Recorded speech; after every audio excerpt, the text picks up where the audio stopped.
So, my name is Melanie Parry, and I'm going to share with you today my story with regards to how I got involved with somebody who mentally and physically abused me, and how I left that relationship and what has happened to me since. I'm going to do it all quite quickly.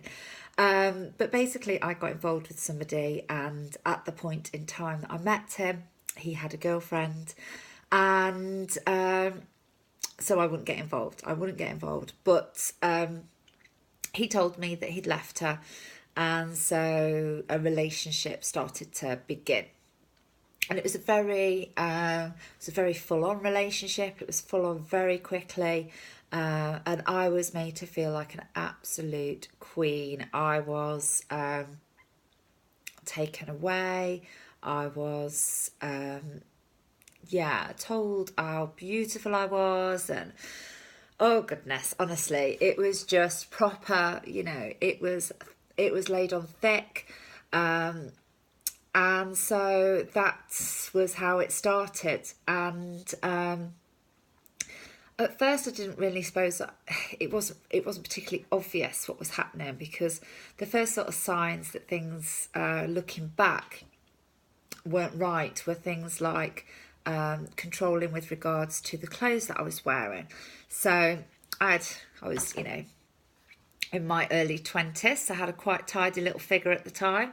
And I wasn't, I was sort of guided along into wearing more covered up clothes, and definitely, not to look how I had previously dressed. So the person that I was starting to slip away quite quickly.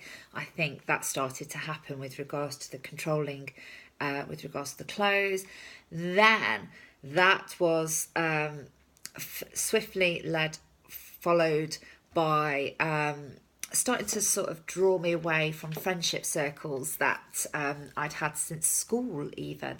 So I was in my mid-20s, and so I was started to be taken away from friendships that I'd had for a number of years. And those aren't friendships I have now. They've never been rebuilt.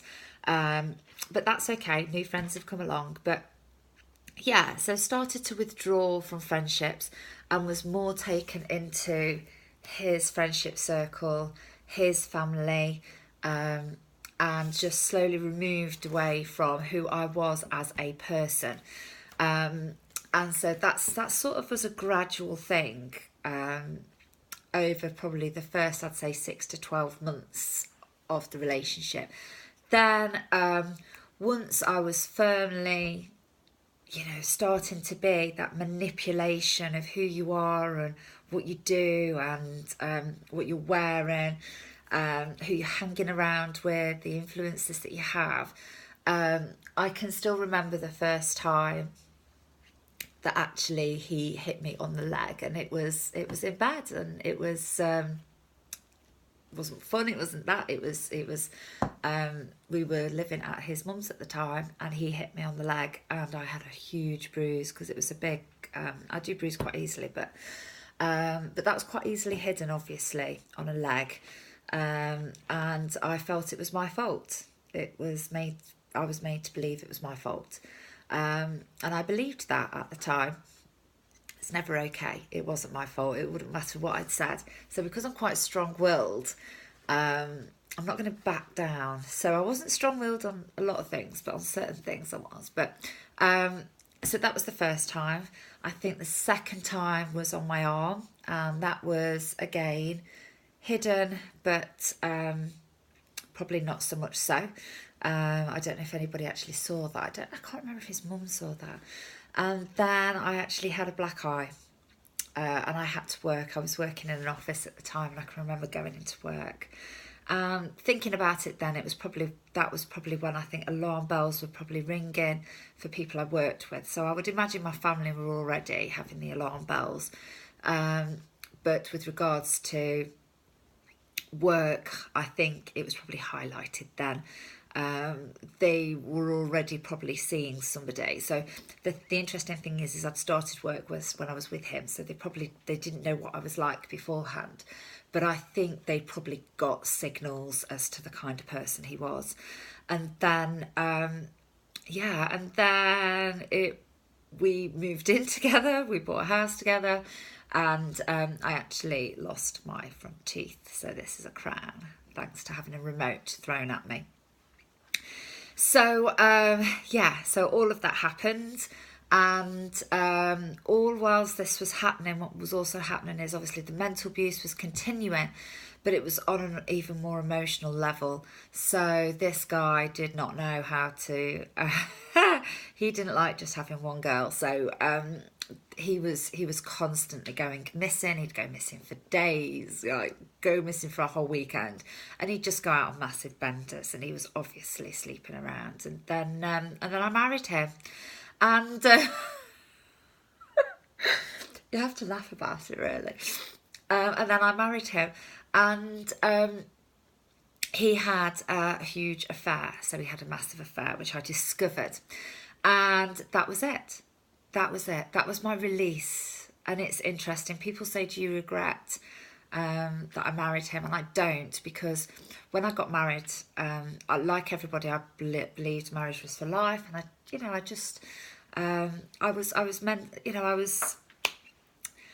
wasn't the person I am now, and I was guided into that, by him. But once he did that, once we were married, that was it for me. I was like, no, I knew he'd cheated beforehand. I couldn't ever prove it. One, I could prove this. Two, we were married. You don't do that. It is not good. No. So that was it. So it took me a good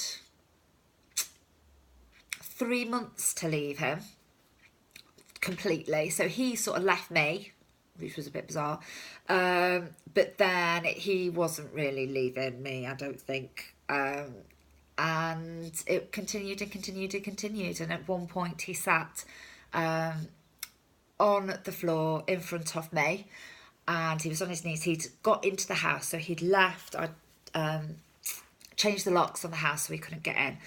And he'd left. He'd used to wait in the garden on nights out, so he was proper stalking me. He would have people sit outside the house to watch it. We had...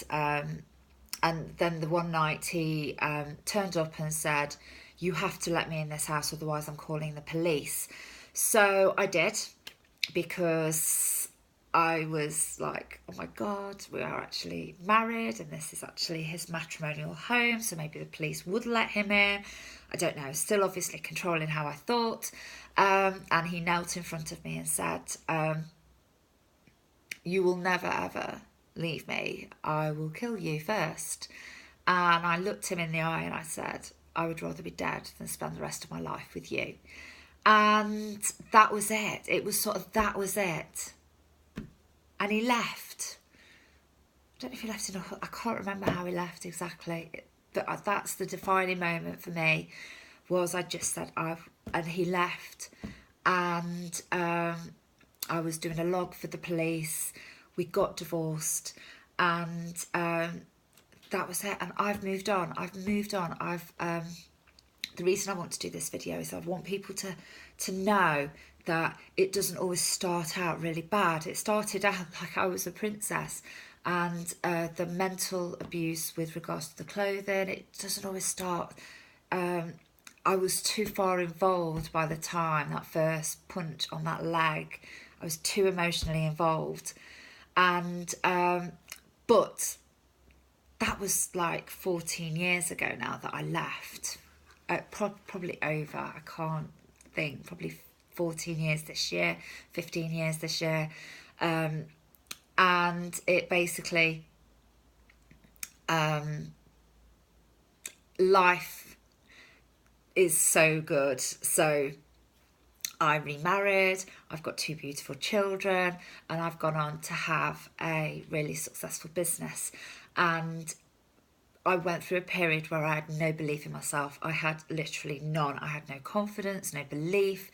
And I now believe in me. I really believe in me. I'm on a massive journey to show that strength in women.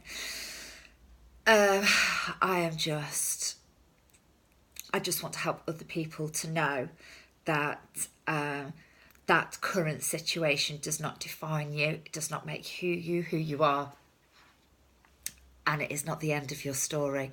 It's just a little thing along the way, and it was probably sent to make you stronger, because that's what I feel it was for me, and I feel it was sent for me to guide others. I feel I went through it, so then now I can help others to know that they can get through it too. So I hope that video helped you, and have a good day. Bye.